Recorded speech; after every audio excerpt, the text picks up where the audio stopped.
On this episode of Outlook TV, Out for Kicks has a tea dance. Angus covers Art Vancouver. Doing yoga with him. And much, much more.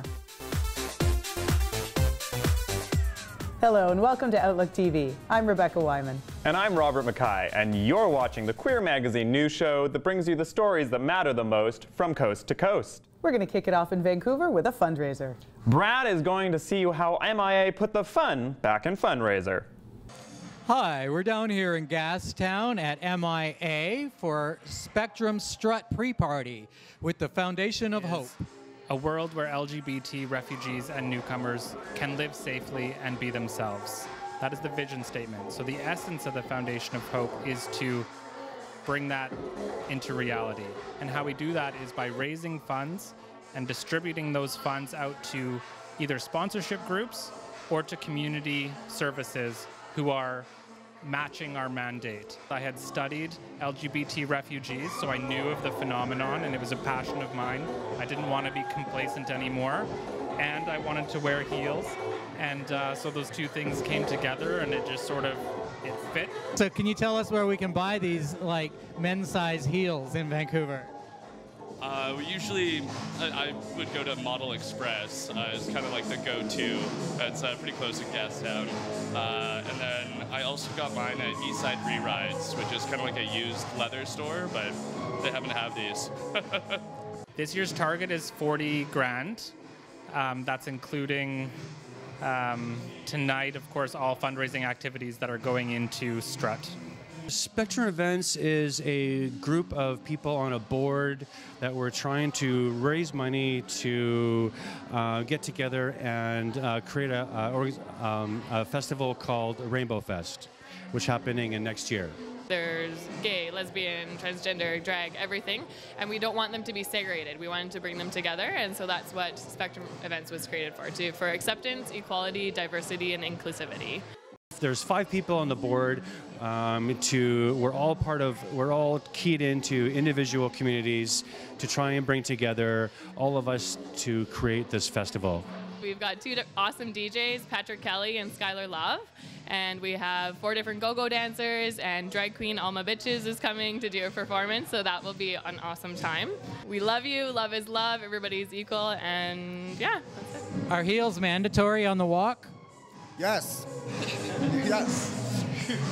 Brad Mitchell with Outlook TV, and we've been at the pre-party for the STRUT walk for the Foundation of Hope. It's been a blast. Are you ready to click your heels?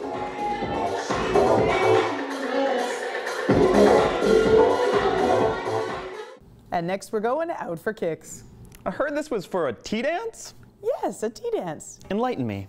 You don't know what a tea dance is. Not oh, a you thing. are so young. You're so cute. A tea dance is a dance that's held in the afternoon, sort of around tea time. Oh, like Yeah. the old country.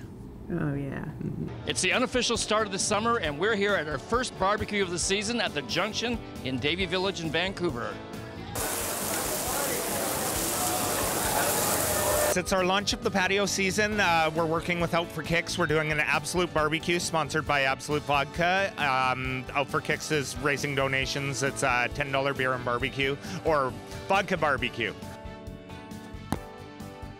One of the fun things about Vancouver is we don't get much sunshine, so when we do, we celebrate.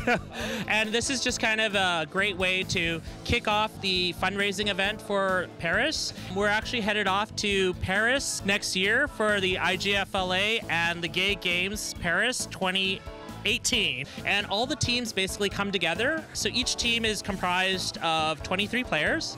So we get about 200 players coming out, socializing, drinking, getting to know each other, and having a great time.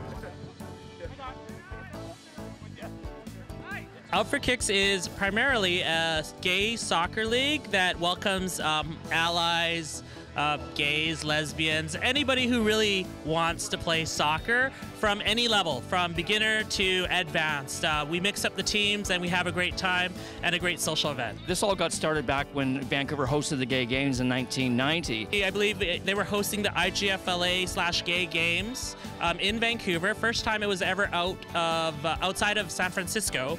and they brought a team together, and that's how the league started. Who are your members? Huge cross-section of the community. Not only the gay community, but our allies are a big part of us too, which includes men, women, anybody really. But in general, we're about 80% gay men, 10% women, and 10% allies. Now, you're a player with Numbers team. Can you give us a little bit of an inside scoop of what it's like to be a player for Out for Kicks? It's pretty good. I mean, at first I was intimidated because I never played sports growing up. I felt, excluded and had a lot of weird feelings during gym class.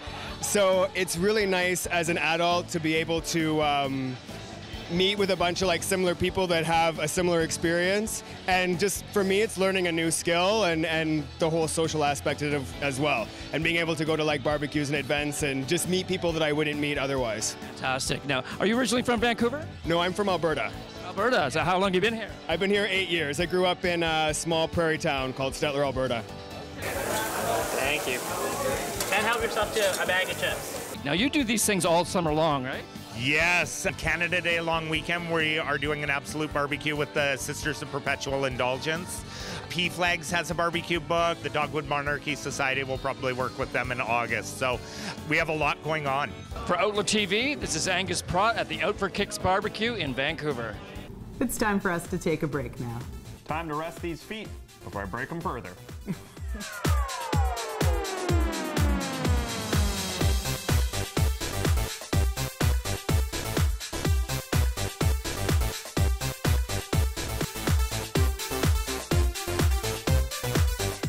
Welcome back. You're watching Outlook TV.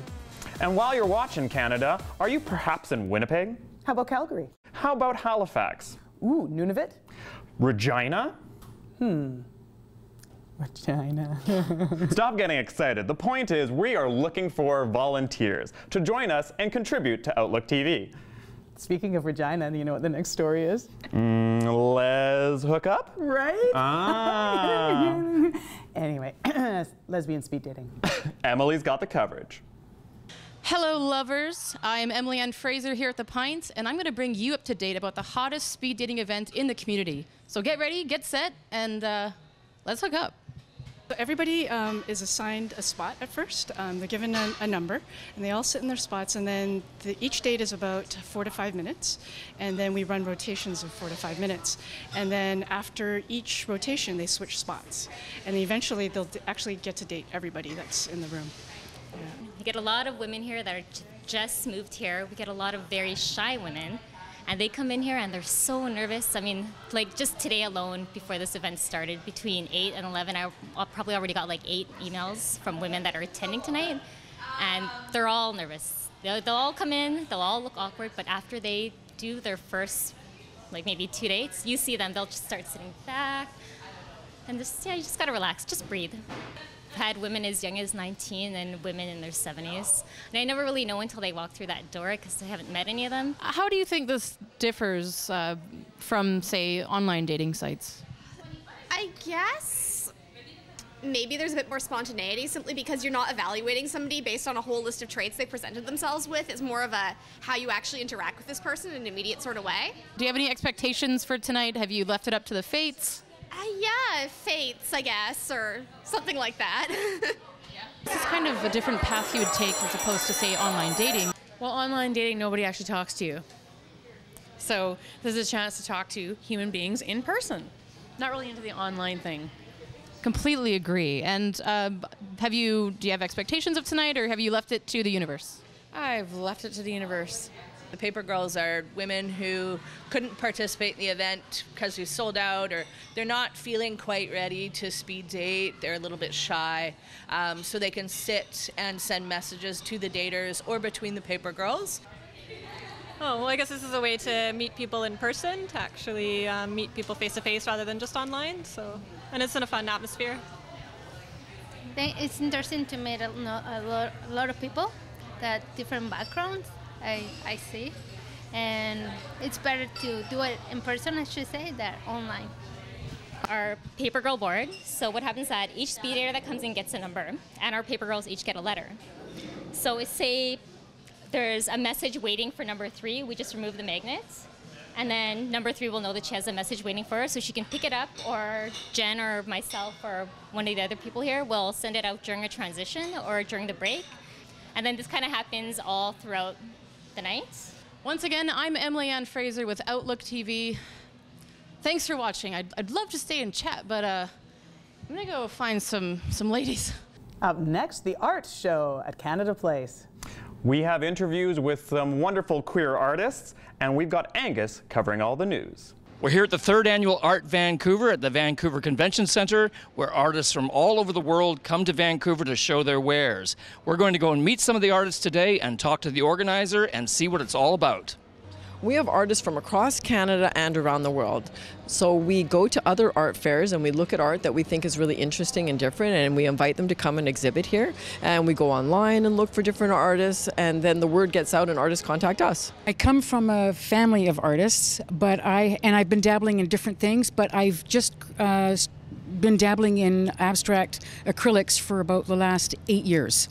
I love color. Life is full of color, and that's what I try to represent in all my paintings. I have different themes. I move along. Sometimes I do like cityscapes, other times nature is my representation, other times it's my moods. I like changing it up. But I don't have a particular theme. And you have a partner that's with you today. Now, is she part of the process too? She certainly is, in a big way. I couldn't have done any of this without her, for sure. Now, you've been together for, I think, is it 24 years? 24 years, wow, yeah. Congratulations. Thank you very much. It's been wonderful. After I do a piece, I'll name the piece, and then Debbie writes the poems to it. As Irma said, it's called Abstractions of Light. And what it is, it represents the light place that she is in now in this particular time in life. So this is about the abstractions of light. It starts like this: conjure up an innovative design, nurture and expand the mind, find and look deep within, view outside the box or bin. So much to visualize and see with an attitude of creativity. When the day has taken its toll, art frees the mind and soothes the soul. Well, I was originally born and raised in Montreal, but have lived all over the world. Basically settled in Tel Aviv and have, evolved there with in this particular art form which I travel with. And I'm very happy to live in Tel Aviv, although it's a difficult city. It's a very gay-friendly city. It's a city that believes in diversity. Then when in the studio, I have all of these pieces of material which you see all over the place. They become my palette of colors. And then with my needle, I basically layer the different, as I would a painting, from the underpainting to the upper images. What's so special about this is that I can, with this technique, create these layers of transparencies and texture, Well, I'm a little bit obsessed about birds. I've always wanted to fly, and I've always wanted to fly away. And I sort of appreciated the ambivalence of, the bird and the fact that they are the ultimate sort of witness to the human experience, and so lots of birds. For Outlook TV, this is Angus Pratt at the 3rd Annual Art Vancouver. And now Brad has the decision on the Vancouver Pride Society. Oh, it's a big one, it's a controversial one, but they did come to a decision. We'll let you decide. Hi, I'm Brad Mitchell with Outlook TV, and today we are interviewing the Pride Society at Vancouver Pride offices in Vancouver, BC.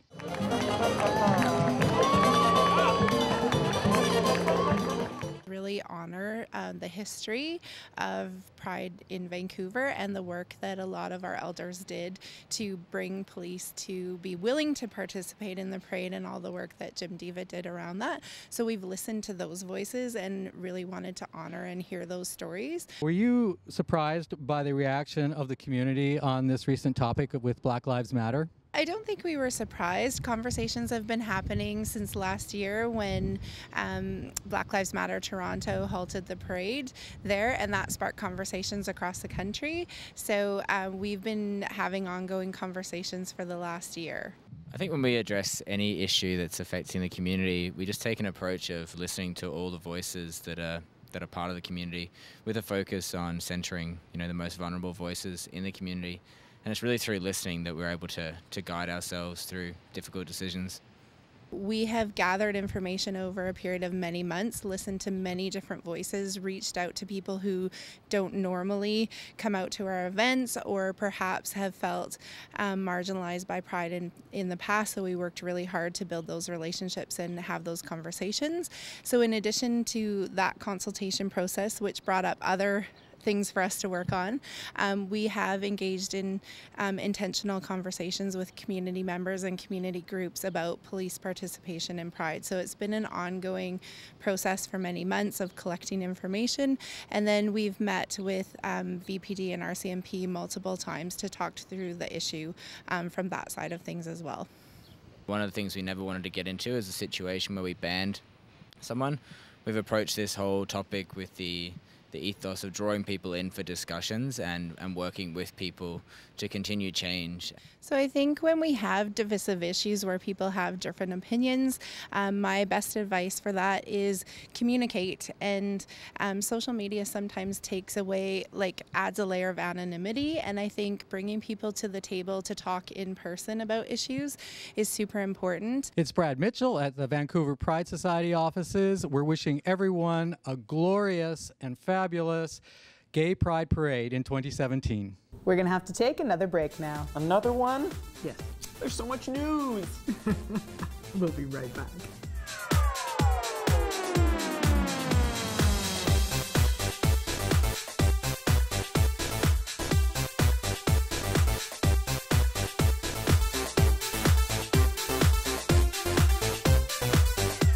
Welcome back. You're watching Outlook TV.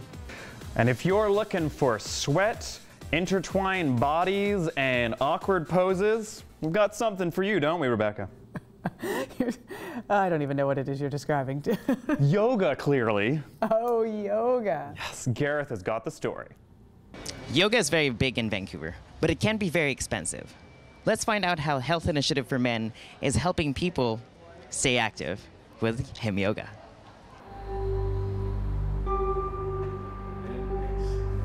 I consider this as my baby. I start volunteer at him around 8 years ago when they first start, and I approached one of the managers and I told them that I would like to start a yoga class for the gay community, which they were not existed back then, and they were agree. We start getting people or inviting people into the office space. Actually, that is where we start the class. We had for, I don't know, 6 to 10 people sometimes, and slowly the classes start to grow, and after that we start looking for places, and we find this very beautiful place. This is open for any levels, as long as they identify themselves as men having sex with other men. So if they want to participate, you are welcome. I have a lot of people that say to me, I'm not that flexible, I'm not that into fitness, but we have people which all levels, all body shapes, so all ages, so there is not really any restriction. Everyone is welcome.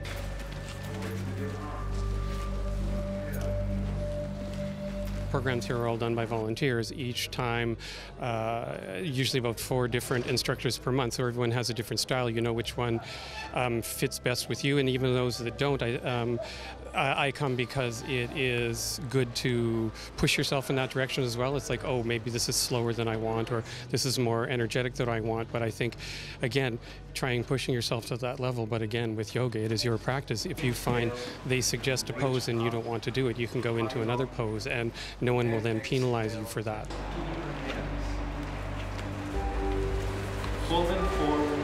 The most important thing to me is to have a space just for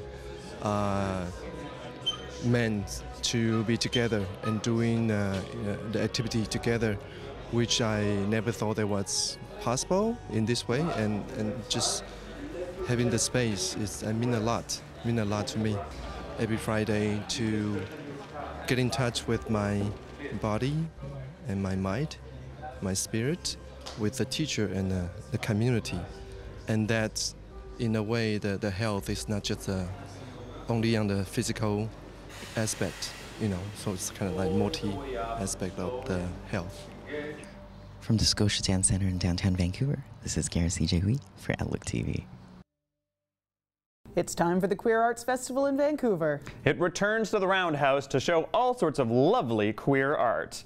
What's up, Vancouver? Thank you for watching Outlook TV and happy Pride. We're here, we're queer, and the art is good. We're at the Queer Arts Festival 2017.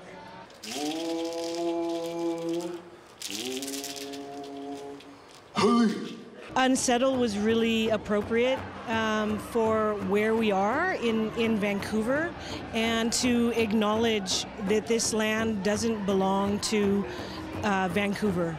It belongs to the Coast Salish, the Musqueam, the Tsleil-Waututh, and the Squamish. It's more than a day to be proud to be First Nations, but it's a day to be proud to be gay. And this is who we are as people, and for her to help us showcase all of this beautiful work and acknowledgement of who we are as people, I just can't raise my hands high enough. In my culture, we say hoichuk, thank you. There's works by some of the established artists like Robert Houle, a Conte drawing of him. He's a very well-established and respected artist in the Two-Spirited community. We have George Littlechild, who has been making art for many years and well-respected and living here on the coast, but is Plains Cree. We have Vanessa Dion Fletcher, who is an emerging artist, who's going to tantalize us tonight with a performance called Menstrual Accessories. Lovely piece of art behind me, which is called Cree Boy Thrust, and so there's an erotic sexual theme that's part of this piece. So for me it was really important because erotic art, as we know it, but I felt that as a two-spirited person I wanted to share what that was like. My work is a intersection of the physical and spiritual world, and in it it's a kind of a self-portrait of myself reaching up and blessing the viewers and the two-spirit people that are coming out and into the light, and the more masculine and feminine sides of the light spectrum, the moon and the sun, are coming forward to raise their arms in blessing. Our two-spirited people were the people who recorded the genealogy and the history of our people, and so I've done that all my life since I was 2 years old, and so all of their stories were stories that I spoke about. My roommate George Littlechild said, you should make art around the ancestors that you talk about because nobody sees them, they just hear about them. Closing night concert with Chris Dirksen, who's an Aboriginal cellist. Fantastic meeting of two worlds. The orchestral world, which is of course an old European tradition, coming together with the ancient powwow tradition is pretty powerful and profound. It's okay to be gay. And from Vancouver, thank you for watching Outlook TV. Tantalized by the art, my name is Lee Rowan. Unfortunately, that is all the time we have for this episode of Outlook TV, but we'll be back. And we'll be back with a vengeance. And we're looking for any reporters out in these lovely Canadian cities to contribute to Outlook TV. Just shoot us an email, as you'll see at the bottom of our screen, or join us on social media at Facebook or Twitter. Thanks so much for joining us. I'm Rebecca Wyman. And I'm Robert Mackay. Stay fabulous, Canada.